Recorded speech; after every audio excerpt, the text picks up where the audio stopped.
سرمایہ کاری پہ کمپرومائز کرے یا پھر وہ طالبان کے ساتھ بات چیت کرے، طالبان کے ساتھ اچھے تعلقات بنائے، جو کسی صورت ممکن نظر نہیں آتا۔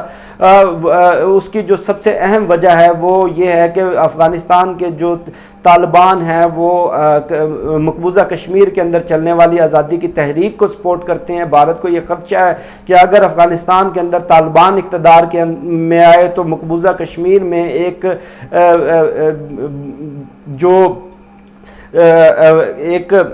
ملیٹنسی کی بڑی لہر چلنے کا خدشہ ہے، جو کہ ابھی بھی بھارت وہاں پر فیس کر رہا ہے۔ اس کے ساتھ ساتھ جو دوسری اہم ڈیولپمنٹ سامنے آئی وہ نیپال کے ساتھ بھارت کے جو بڑے قریبی تعلقات ہیں 70 سال سے۔ آپ یہ دیکھیں کہ نیپال دنیا کی واحد ہندو ریاست ہے، بھارت بھی ہندو اکثریت رکھنے والا ملک ہے۔ بھارت اور نیپال کے بڑے دوستانہ برادرانہ قریبی تعلقات تھے۔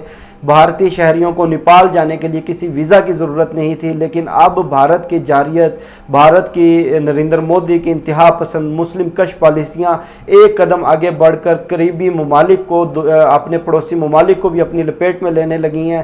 بھارت نے نیپال کی سرحد کے اوپر ایک متنازع علاقے میں سڑک کی تعمیر کی ہے، جس کا دفاع بھارت کے وزیر دفاع راجناتھ سنگھ نے کیا ہے، جس پر نیپال کی جانب سے بڑا شدید رد عمل سامنے آیا۔ انہوں نے بھارت کو اس عمل پر شدید احتجاج ریکارڈ کروایا ہے۔ نیپال میں بھارت کے سفارت خانے کے باہر ایک بڑا پروٹیسٹ ہوا ہے۔ اس کے ساتھ ساتھ بھارت کے جو خلیجی ممالک کے ساتھ تعلقات کو نریندر مودی کی پالیسیوں کی بنا پر جو دھچکا پہنچا تھا، اس پر ہم پچھلی ویڈیو میں بھی بات کر چکے ہیں۔ آج دوبارہ ایک ڈیولپمنٹ سامنے آئی ہے کہ متحدہ عرب امارات کی شہزادی ہند القاسمی، جو بڑی ایکٹیو تھی ٹویٹر کے اوپر، سوشل میڈیا پر، بھارت کی مسلم کش، انتہا پسند، دہشت گردی پر مبنی پالیسیوں کو ایکسپوز کرنے میں انہوں نے ایک مرتبہ پھر ٹویٹ کر کے اس عزم کا اعادہ کیا ہے کہ میں اس جنگ کے دوران کسی صورت خاموش نہیں رہوں گی۔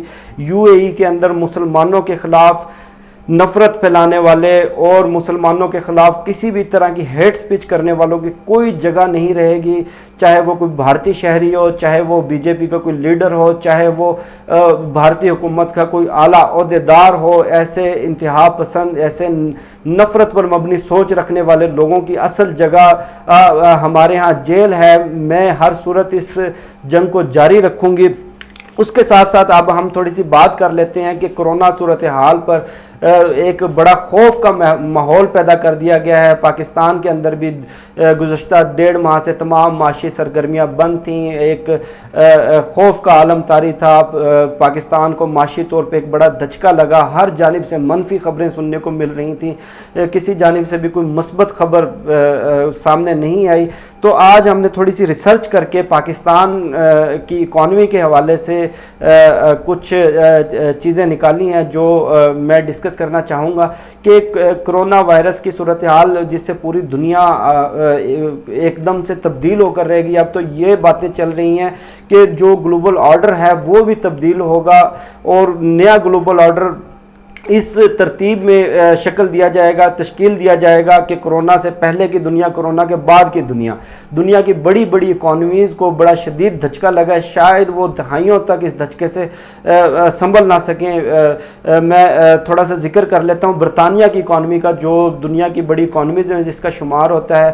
برطانیہ کی اکانومی کو قریباً $300 ارب کا دھچکا لگا ہے، ان کی شرح نمو ایک دم سے گر کے نیچے آ گئی ہے۔ لیکن اس تمام تر اکنامک کرائسس میں پاکستان کے لیے کچھ اچھی اپرچونٹیز نکلی ہیں۔ وہ کیا ہیں؟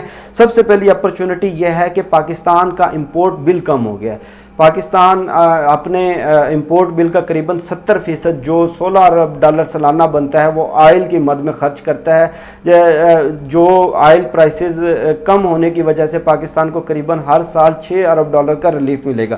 اس کے ساتھ ساتھ پاکستان کو جو بیرونی قرضوں کی مد میں جو چھوٹ ملی ہے وہ $10 ارب بنتی ہے۔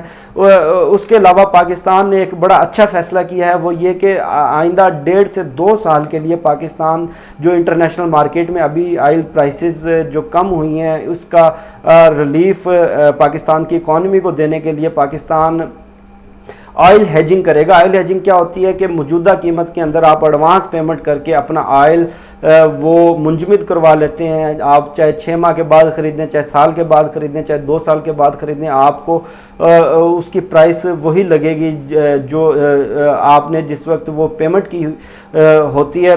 تو آئل ہیجنگ سے معاشی ماہرین کے مطابق پاکستان کو قریباً $2 ارب سالانہ کا فائدہ ہوگا. اس کے ساتھ ساتھ پاکستان کی حکومت نے بھی اس اکنامک کرائسس سے نمٹنے کے لیے کچھ اہم فیصلے کیے ہیں. انٹرنیشنل مارکیٹ میں آئل پرائس کم ہونے سے پاکستان میں مہنگائی کی جو شرح ہے وہ قریباً 3% نیچے آئی ہے. اس کے علاوہ حکومت پاکستان نے شرح سود ہے بینکوں سے قرضہ لینے کے لیے جو شرح سود ادا کی جاتی ہے اس میں 4% کمی کی ہے, 13% سے کم کر کے 9% پر لے کر آئے ہیں.